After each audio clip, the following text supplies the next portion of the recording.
Hi my dear friends, నమస్తే. I think మీరందరూ సేఫ్గా ఉన్నారనుకుంటున్నాను.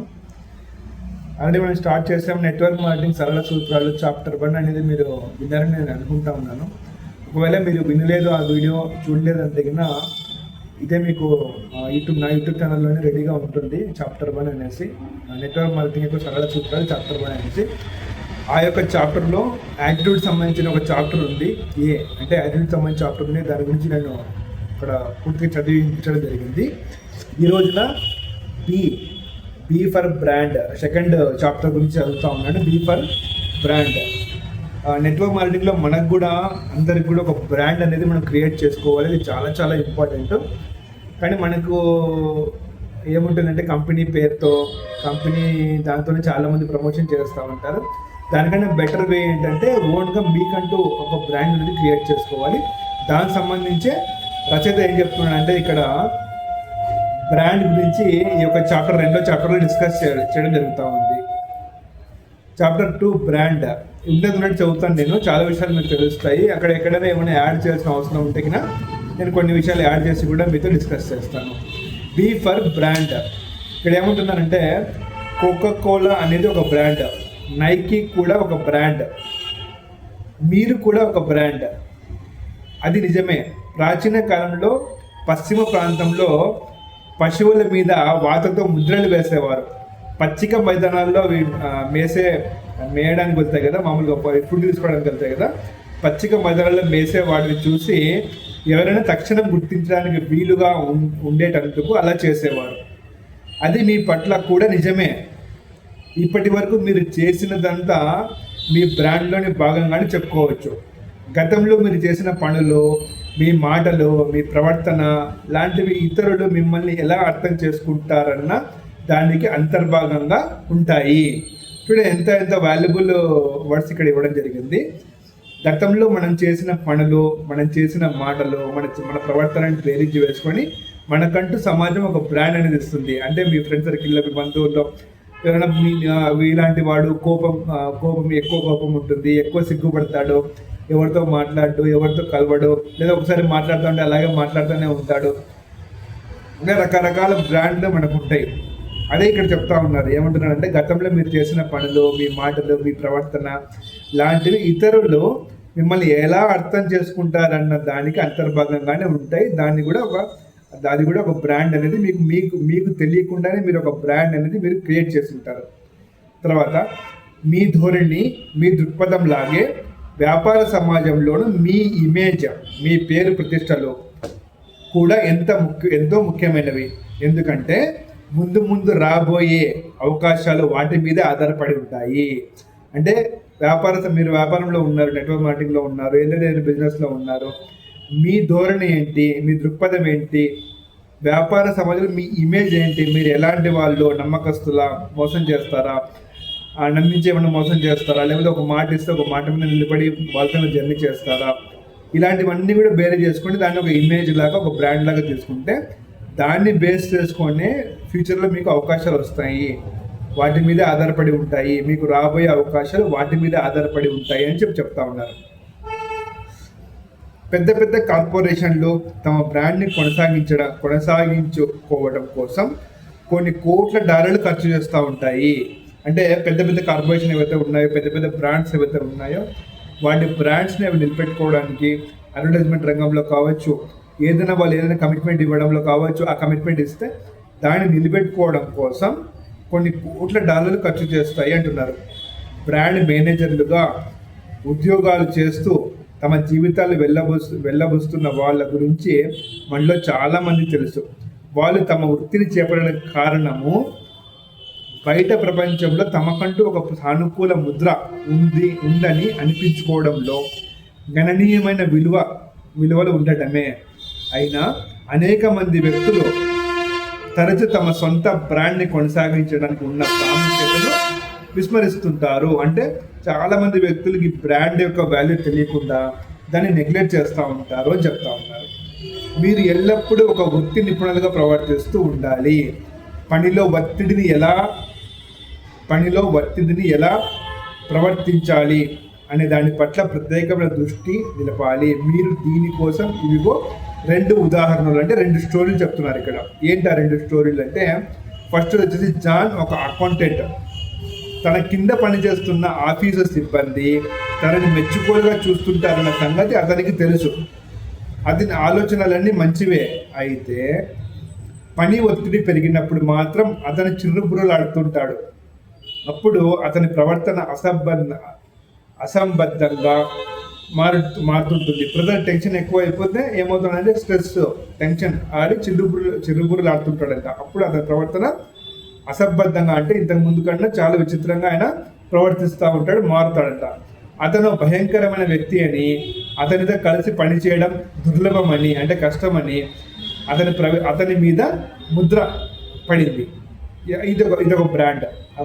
ఏదైతే ఆయన ప్రవర్తిస్తున్న దాన్ని బట్టి దాన్ని బట్టి ఆయనకు ఏ ముద్ర వేస్తున్నారు, ఆయన బ్రాండ్ ఏంటి, భయంకరమైన వ్యక్తి, అతనితో కలిసి మనం పని చేయలేము అనేసి ముద్ర వేసేస్తున్నారు సిబ్బంది.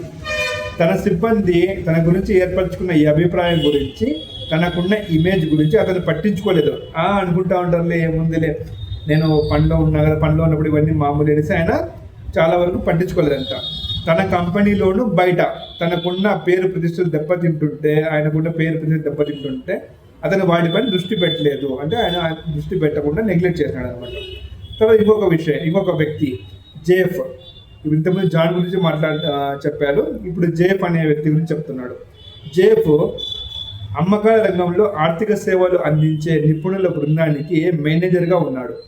నిర్వహణ బృందంలో చేరే ముందు జేఫ్ అనేక సంవత్సరాలు తన కంపెనీ కోసం అమ్మకాలు చేశాడు. ఆ జేఫ్ అనే వ్యక్తి ఈ యొక్క మేనేజర్ పోస్టుకు రాకముందు చాలా సంవత్సరాలు అమ్మకాల పైన పనిచేశాడంట కంపెనీ కోసం. అందుకే అతనికి అమ్మకాల విషయంలో ప్రతిరోజు ఎలాంటి కష్టాలు ఎదుర్కోవాలో అనే దానిపైన పూర్తి అవగాహన ఉంది. ఎందుకు, ఆల్రెడీ ఎక్స్పీరియన్స్ ఉంది కాబట్టి. అక్కడ పని అంటే లోయర్ లెవెల్లో బాగా వర్క్ చేశాడు కాబట్టి ఎక్కడెక్కడ ఏం జరుగుతుంది, మన సేల్స్ పోయినప్పుడు అనే విషయాలన్నీ కూడా ఈయన తెలుసుకున్నాడంట. చాలా వరకు ఈయనకు అవగాహన ఉందంట. ఇలా ఉండడం వల్ల ఈయన ఏంటి అయితే ఎటువంటి పరిస్థితుల్లోనైనా ఇతను ప్రశాంతంగా ఉండగలడు. ఎటువంటి పరిస్థితులు వచ్చినా కూడా ఏం చేస్తాడంటే ప్రశాంతంగా ఉండి డీల్ చేస్తాడంట. మన క్రికెటర్ MS ధోని లాగా ఎటువంటి సిచ్యువేషన్ వచ్చినా కూడా బాగా ప్రశాంతంగా డీల్ చేస్తాడు. సేమ్ అలాగా ప్రశాంతంగా ఉంటాడంట ఈయన.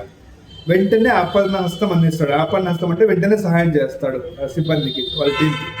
తను స్పందించే ముందే ఒక పరిస్థితిని అన్ని వైపుల నుంచి ఆలోచించడం, అన్ని వైపులు చూడడానికి అతను ప్రయత్నిస్తాడు. అంటే ఒక సైడే కాకుండా 2 sides. ఇప్పుడు ఆయన అలా ప్రవర్తిస్తున్నాడు, ఆయన వద్దంటున్నాడు, ఆయన సేల్స్ సరిగ్గా తీసుకురావడం లేదు, లేకపోతే ఆయన వర్క్ చేయడం లేదు అంటే ఊరిని ఒక 1 side మాట్లాడకుండా 2 sides ఆలోచిస్తాడంట. 2 sides ఏంటి పరిస్థితి అని ఆలోచించడం, దానికోసం చూడడం ఈయన చేస్తాడంట, ప్రయత్నిస్తాడంట. తన కోసం పనిచేసే వారిని వేగంగా ఆదుకుంటాడు. తన కోసం ఏదైతే పని చేస్తారో వాళ్ళని వేగంగా ఆదుకుంటాడంట. దాని ఫలితమే ఒక ఆటలోని క్రీడాకారుడిగా ముద్ర వేసి జేఫ్ గుర్తింపు తెచ్చిపెట్టింది. నేను చెప్పాను కదా ఇంతకుముందు ధోనిలాగా ఎవరిదో ఆటగాడి పేరు తెచ్చి ఈయన ఎప్పుడు కూడా స్టాండర్డ్గా ఉంటాడు, పీస్ఫుల్ మైండ్తో ఉంటాడు, బాగా హ్యాండిల్ చేస్తాడు అనేసి ఈయనకు మంచి పేరు తెచ్చిపెట్టిందంట.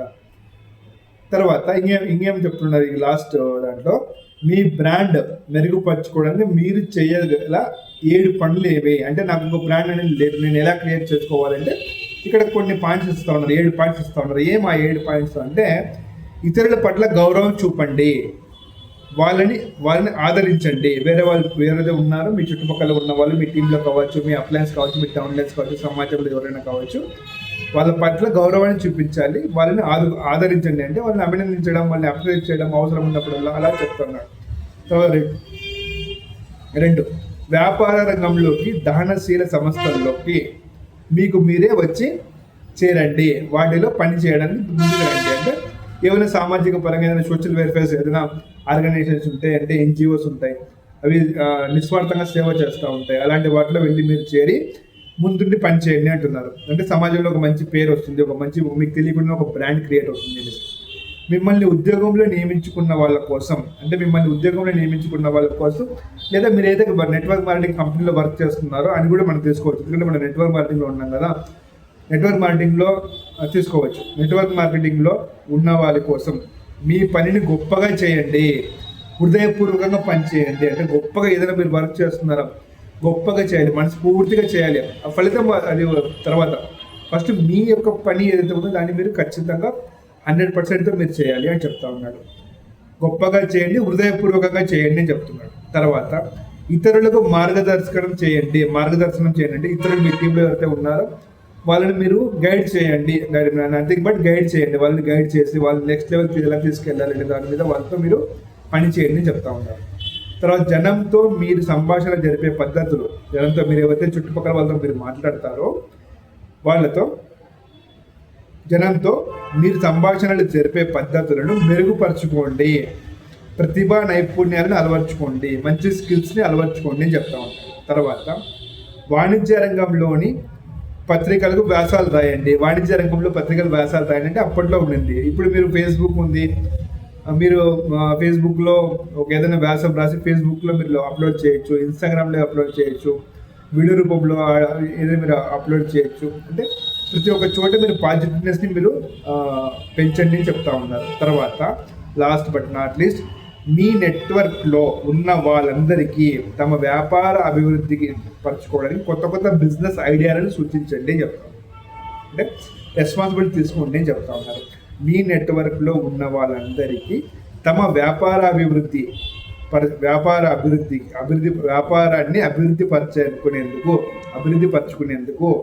కొత్త కొత్త బిజినెస్ ఐడియాలని సూచించండి.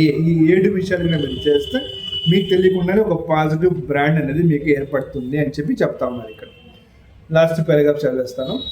మీరు మీకు ఇచ్చిన పనిని ఎలా నిర్వర్తిస్తున్నారనే దానికన్నా మీ రోజువారీ ప్రవర్తన ఏ రోజుకు ఆ రోజు మీరు ప్రవర్తించే విధానము గణనకు వస్తుంది, అంటే లెక్కలోకి వస్తుంది అని చెప్తున్నారు.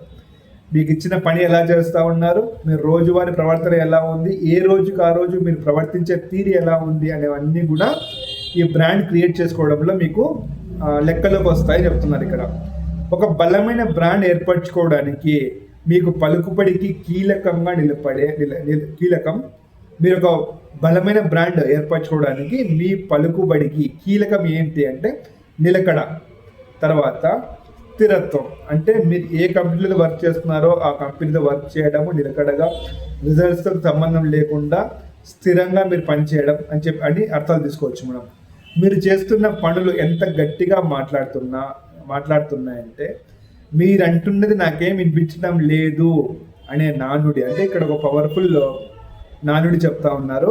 మీరు చేస్తున్న పనులు, మీరు ఏదైతే యాక్షన్ చేస్తూ ఉన్నారో ఆ యాక్షన్ ఎంత గట్టిగా మాట్లాడుతుందంటే మీరు ఏం మాట్లాడుతున్నారనేది వాళ్ళకి ఏం వినిపించడం లేదంట, జస్ట్ మీ పనులే వాళ్ళకి వినిపిస్తూ ఉన్నాయంటే మీరు అంత స్ట్రాంగ్గా వర్క్ చేయాలని చెప్తా ఉన్నారు. ఇక్కడ మీ బ్రాండ్ని ఏర్పరిచే సందర్భంలో నిస్సందేహంగా నిజమే, మీరు అనుకుంటున్న దానికన్నా ఎక్కువగానే తరచుగానే జనం మిమ్మల్ని గమనిస్తున్నారన్న సంగతి తెలుసుకోండి. ఇక్కడ చాలా చాలా ఇంపార్టెంట్ ఏంటంటే మనం ఏదైతే మన ప్రవర్తనని, మన పనిని, తర్వాత మనం ఎలా బిహేవ్ చేస్తున్నాం, మనం ఎలా మాట్లాడుతున్నాం, మనం జనాలతో ఎలా ఉన్నాం, ప్రతిదీ కూడా మనం మార్నింగ్ లేచినప్పటి నుంచి నైట్ నిద్రపోయేంత వరకు మనమే అనుకుంటామంటే జనాలు ఎవరి పనిలో వాళ్ళు ఉన్నారే అనుకుంటాం. తప్పు.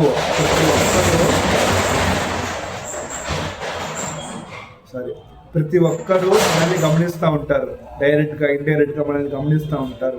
మనకు తెలియదు ఆ విషయం. మనం ఏమనుకుంటామంటే ఎవరి పనిలో వాళ్ళు ఉన్నాయి, అది మాత్రం మన మైండ్లో ఉండి తీసేయాలి. జస్ట్ ప్రతి ఒక్కరు మనల్ని గమనిస్తూ ఉన్నారు, వాళ్ళంతా కళ్ళు పెట్టుకొని మన ప్రవర్తన ఉండాలి. ఎందుకంటే ఒక నెట్వర్క్ మార్కెటింగ్ అనగానే ఈ మధ్య ఏమవుతుందంటే చాలామంది స్కీములు, పిరమిడ్ స్కీములు అవి ఇచ్చేసి చాలామంది మోసపోతున్న వాళ్ళు స్టోరీలు వింటూనే ఉన్నాం. కానీ మనం దాన్ని అవాయిడ్ చేసి మనం రెస్పాన్సిబిలిటీ తీసుకొని మనం ఏదైతే కంపెనీలో వర్క్ చేస్తున్నామో ఆ కంపెనీకి హృదయపూర్వకంగా మనస్ఫూర్తిగా మనం వర్క్ చేసి మనం ఎదిగితే మనతో పాటు కొన్ని వందల వేల మంది ఎదుగుతారు. మనతో పాటు కొన్ని వందల వేల మందికి మనం ఆరోగ్యాన్ని, ఐశ్వర్యాన్ని, డబ్బుని సంపాదించడానికి మనం కారణం అవుతాం. దాంతోపాటు ఇండస్ట్రీకి, తర్వాత మీరు ఏదో పనిచేస్తున్నారో ఆ కంపెనీకి, మొత్తం డైరెక్ట్ సెల్లింగ్ ఇండస్ట్రీకి ఒక మంచి పేరు, ఒక మంచి బ్రాండ్ని మనం క్రియేట్ చేసిన వాళ్ళం అవుతాము. ఇది దృష్టిలో పెట్టుకోండి. నెక్స్ట్ చాప్టర్ 3లో క్రియేటివిటీ అంటే సృజనాత్మకత గురించి డిస్కస్ చేయబోతున్నాము. ఇది 3వ చాప్టరు, చాలా సింగిల్ పేజీ మాత్రమే ఉంది. ఇది ఎక్కువ తొందరగా అయిపోతుంది. ఈ వీడియో కింద మీకు నచ్చితే లైక్ చేయండి, మీ యొక్క టీంలో ఎవరైతే యాక్టివ్ పర్సన్స్ ఉన్నారో వాళ్ళందరితో షేర్ చేయండి. ప్లస్ మీరు ఏం నేర్చుకున్నారో, మీకు ఒక్క పాయింట్ అనేది నచ్చిందా, మీకు నేర్చుకోవడానికి కొత్త విషయం దొరికితే కింద కామెంట్ సెక్షన్లో కామెంట్ చేయండి. మీరు ఎంతమంది చూస్తున్నారో, ఎంతమంది వింటున్నారు, అని నాకు తెలుస్తుంది. మీరు ఇచ్చే లైక్లు, తర్వాత మీరు చేసే షేర్లు, మీరు చేసే కామెంట్స్ నాకు ఇంకా మరింత బలాన్ని ఇస్తాయి. ఇంకా ఇలాంటివి చాలా చాలా కొత్త కొత్త విషయాలు మీ దగ్గర తీసుకురావాలనే ఉత్సాహం నాకు వెలుగుతుంది. ఒక లైక్, ఒక కామెంట్, ఒక షేర్ వల్ల మీరు నాకు ఈ ప్రోత్సాహాన్ని అందిస్తారని నేను మనస్ఫూర్తిగా కోరుకుంటున్నాను.